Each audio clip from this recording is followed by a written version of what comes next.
Dogs aren't just pets anymore, and they've become more than just fur babies. They're being designed for. In 2026, dogs aren't being accommodated, they're being built into modern life. And this shift isn't loud or flashy, it's quiet, it's intentional. And once you see it, you can't unsee it. This isn't about spoiling dogs, it's about infrastructure. Over the past 5 years, dogs crossed a line.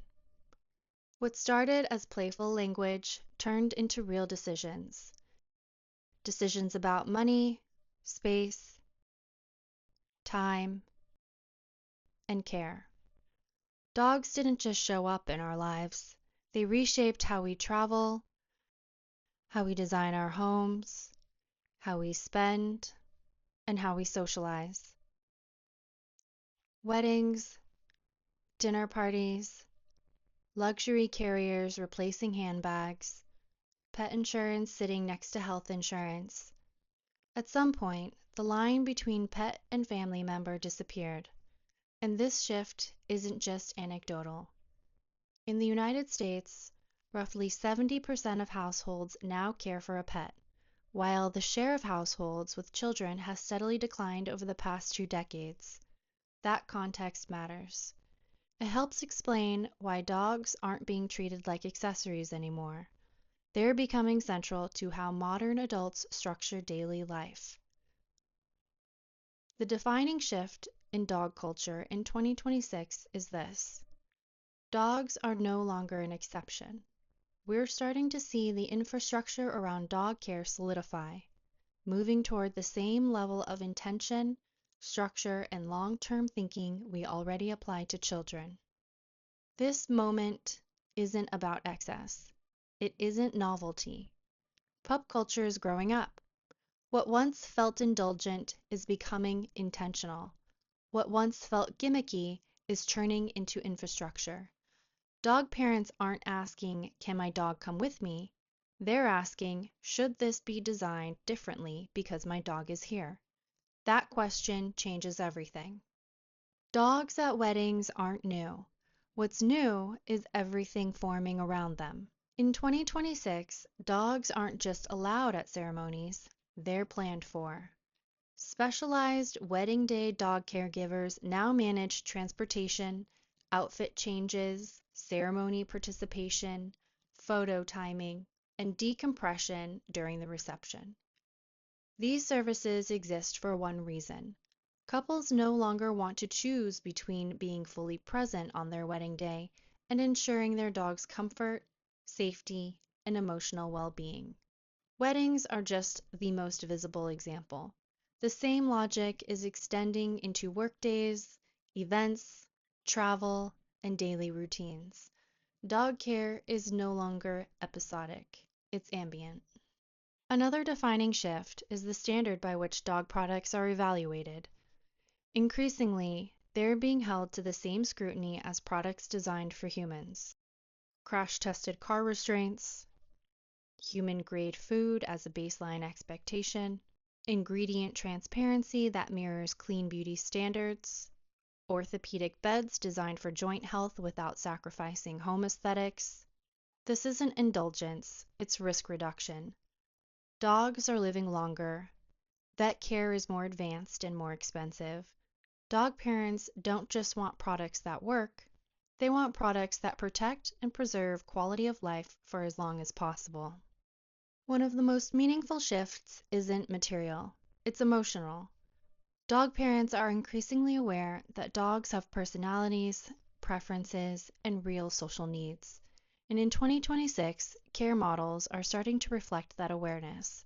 Instead of volume and convenience, the focus is shifting toward compatibility, enrichment, and emotional regulation.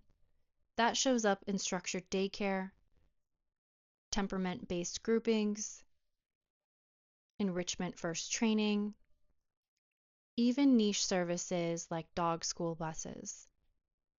The message is simple. Dogs don't just need food, walks, and affection. They need stimulation, routine, and social connection, just like the humans they live with. One-size-fits-all dog care is quietly fading. Personalization is no longer a premium add-on, it's becoming an expectation. That shows up in breed-specific nutrition, targeted supplements, grooming routines based on coat size and build, apparel designed for real canine proportions. This isn't about offering more options, it's about offering better ones. And as dog parents become more informed, tolerance for generic solutions disappears. Spend time at a farmer's market and the shift becomes obvious. Dog brands aren't tucked away in pet stores anymore. They're showing up alongside human food, wellness, and lifestyle goods. That looks like single ingredient treats, locally sourced proteins, and small batch production. These brands succeed because they align with how dog parents already think about consumption. Dogs are part of the same values-driven ecosystem as their caregivers. And in 2026, that alignment isn't optional. It's table stakes. AI isn't reshaping dog care in dystopian ways. It's doing it quietly. The shift is from reaction to prevention. That shows up in health monitoring collars that track activity and behavioral change, smart feeding systems that adjust proportions based on movement, AI-assisted vet triage that offers early guidance. At its best, AI acts like an informed caregiver, not control, understanding. Less big brother, more early warning system. Air travel is where modern dog culture hits resistance. Weight limits, cargo holds, inconsistent policies, stress-heavy experiences. For years, air travel has only really worked for small dogs, and even then, only under strict conditions that pet advocates are pushing back on. With dogs confined to carriers and stowed under seats, they've been treated more like baggage than passengers. For many dog parents, that version of travel hasn't felt acceptable. In response, pet-first aviation models are beginning to emerge. Semi-private and charter options are becoming workarounds, but the key shift isn't policy, it's framing. The question is no longer, are dogs allowed to fly?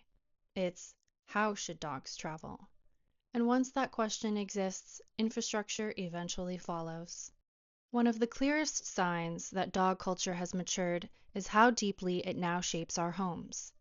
Dogs aren't accommodated, they're designed for. Mudrooms double as dog washing stations. Flooring prioritizes durability and traction. Feeding stations are built into cabinetry. Yards are designed for safe movement, not just aesthetics. Even apartments reflect that shift in square footage, layout, and proximity to green space.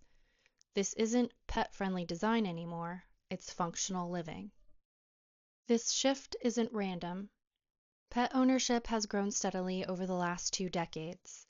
At the same time, households with children under 18 have declined, from roughly half of all households to closer to 40% today.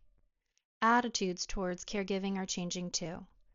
A 2024 national survey found that over 40% of Americans say they prefer pets over children, often citing cost, flexibility, and emotional return.